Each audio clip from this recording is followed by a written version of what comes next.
President. Senator from Vermont is recognized. Mr. President, there is a war going on in this country, and I'm not referring to the war in Iraq or the war in Afghanistan. I'm talking about a war being waged by some of the wealthiest and most powerful people in this country against the working families of the United States of America, against the disappearing and shrinking middle class of our country. The reality is that many of the nation's billionaires are on the warpath. They want more, more, more. Their greed has no end, and apparently there is very little concern for our country or for the people of this country if it gets in the way of the accumulation of more and more wealth and more power. Mr. President, in the year 2007, the top 1% of all income earners in the United States made 23.5% of all income. Top 1% earned 23.5% of all income, more than the entire bottom 50%. That's apparently not enough. The percentage of income going to the top 1% nearly tripled since the 1970s. In the mid-1970s, the top 1% earned about 8% of all income. In the 1980s, that figure jumped to 14%. In the late 1990s, that 1% earned about 19%. And today, as the middle class collapses, top 1% earns 23.5% of all income, more than the bottom 50%. Today, if you can believe it, the top 1/10 of 1% earns about 12 cents of every dollar earned in America. So we talk about a lot of things on the floor of the Senate, but somehow we forget to talk about the reality of who is winning in this economy and who is losing. And it is very clear to anyone who spends 2 minutes studying the issue that the people on top are doing extraordinarily well at the same time as the middle class is collapsing and poverty is increasing. Mr. President, if you can believe this, many people out there are angry. They're wondering what's happening to their own income, to their lives, to the lives of their kids. Since between 1980 and 2005, 80% of all new income created in this country went to the top 1%. 80% of all new income. And that's why people are wondering and asking, what's going on in my life? How come I'm working longer hours for lower wages? How come I'm worrying about whether my kids will have as good a standard of living as I've had? From 1980 to 2005, 80% of all income went to the top 1%.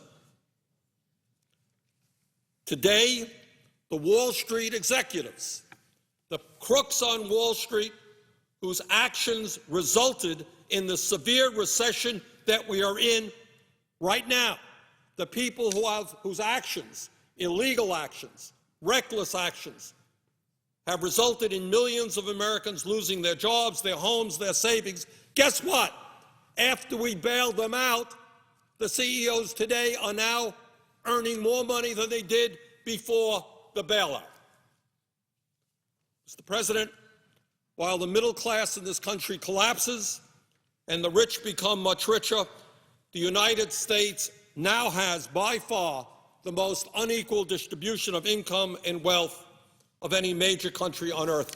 When we were in school, we used to read the textbooks which talked about the banana republics in Latin America. We used to read the books about countries in which a handful of people owned and controlled most of the wealth of those countries. Well, guess what? That's exactly what is happening in the United States today. Mr. President, the wealthiest people in this country, not all of them, by the way, not all of them. There are many wealthy people in this country who understand and are proud to be Americans, who understand that one of the things that's important is that all of us do well. But there are, on the other hand, many others whose apparently only concern is more and more wealth and more power for themselves. And this is an issue, this greed is an issue that we have got to deal with. Now, in the midst of all of this, growing income and wealth inequality in this country, we are now faced with the issue of what we do with the Bush tax cuts of 2001 and 2003. And if you can believe it, we have people here, many of my Republican colleagues, who tell us, oh, I am so concerned about our record-breaking deficit. I am terribly concerned about a $13.7 trillion national debt, terribly concerned about the debt that we're going to be leaving to our kids and our grandchildren. But wait a minute, it's very important that we give over a 10-year period $700 billion in tax breaks to the top 2%. Oh yeah, we're concerned about the debt, we're concerned about the deficit, but we are more concerned that millionaires, people who earn at least $1 million a year or more, get on average $100,000 a year in tax breaks. So you got a $13.7 trillion national debt growing. You got growing income inequality, top 1% earning more income than the bottom 50%. But the highest priority of many of my Republican colleagues is to make sure that millionaires and billionaires get more tax breaks. I think that that is absurd. But it is not only income tax rates that we're dealing with. It is the estate tax as well. And let's be clear, while some of my friends want to eliminate completely the estate tax, which has been in existence in this country since 1916, let us be clear that every nickel of benefit, all of those benefits, will go to the top 0.3%. And if we did, as some of my friends would like, eliminate the estate tax completely, it would cost us $1 trillion in revenue over a 10-year period, all of the benefits going to the top 0.3%. So I am sure that in a little while my friends are going to come down to the floor and say, we're very concerned about the deficit, we're very concerned about the national debt, but you know what we're more concerned about? Giving huge tax breaks to the wealthiest people in this country. But, Mr. President, the tax issue is just one part of what some of our wealthy friends want to see happen in this country. The reality is that many of these folks want to bring the United States back to where we were in the 1920s. And they want to do their best to eliminate all traces of social legislation which working families fought tooth and nail to develop to bring a modicum of stability and security to their lives. There are people out there, not all, but there are some who want to privatize or completely eliminate Social Security. They want to privatize or cut back substantially on Medicare. Yeah, if you're 75 years of age and you have no money, good luck to you getting your health insurance at an affordable cost from a private insurance company. I am just sure there are all kinds of private insurance companies out there just delighted to take care of low-income seniors who are struggling with cancer or another disease. Mr. President, furthermore, there are corporate leaders out there and many members of Congress who not only want to continue, they want to expand our disastrous trade policies. My wife and I went shopping the other day, started our Christmas shopping. And we looked, and virtually every product that was out there in the store, consumer products, was China, China, and China. We seem to be a country in which we have a 51st state named China, which is producing virtually all of the products that we as Americans consume. Our trade policy has resulted in the loss of millions of good-paying jobs as large corporations and CEOs have said, why do I want to reinvest in America when I can go to countries where people are paid 50 cents, 75 cents an hour? That's what I'm going to do. To heck with the working people of this country. So not only are we saddled with this disastrous trade policy? There are people who actually want to expand it.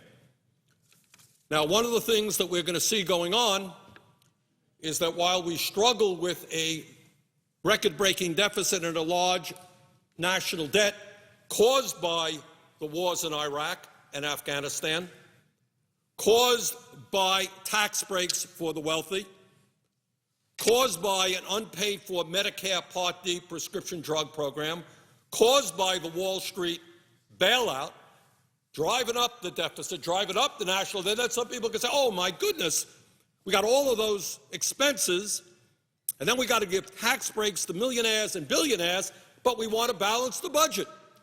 Gee, how are we going to do that? Well, obviously, we know how they're going to do that. We're going to cut back on health care. We're going to cut back on education. We're going to cut back on child care. We're going to cut back on Pell programs. We just don't have enough money for working families and their needs. We're going to cut back on food stamps. We're surely not going to expand unemployment compensation. We got a higher priority, Mr. President. We have got to give tax breaks to billionaires. I mean, that's what this whole place is about, isn't it? They fund the campaigns. They get what's due them.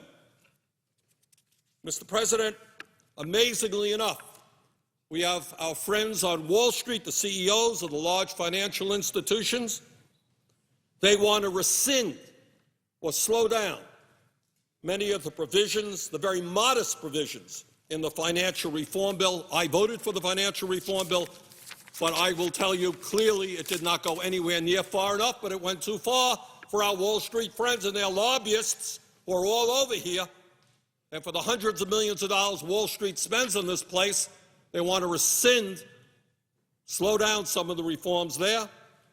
These people want to cut back on the powers of the EPA and the Department of Energy so that ExxonMobil can remain the most profitable corporation in world history, while oil and coal companies continue to pollute our air and our water. Last year, ExxonMobil made $19 billion in profit. Guess what? They paid zero in taxes. They got a $156 million refund from the IRS. I guess that's not good enough. We've got to give the oil companies even more tax breaks. So, Mr. President, I think that's where we are. We've got to own up to it. There is a war going on. The middle class is struggling for existence, and they're taking on some of the wealthiest and most powerful forces in the world whose greed has no end. And if we don't begin to stand together and start representing those families, there will not be a middle class in this country. Mr. President, with that, I would yield the floor. President. Senator from... Mr. President, I think I've got something to read here. Mr. President, I have 4 unanimous consent requests for committees to meet during today's session of the Senate. They have the approval of the majority and minority leaders. I ask unanimous consent that these requests be agreed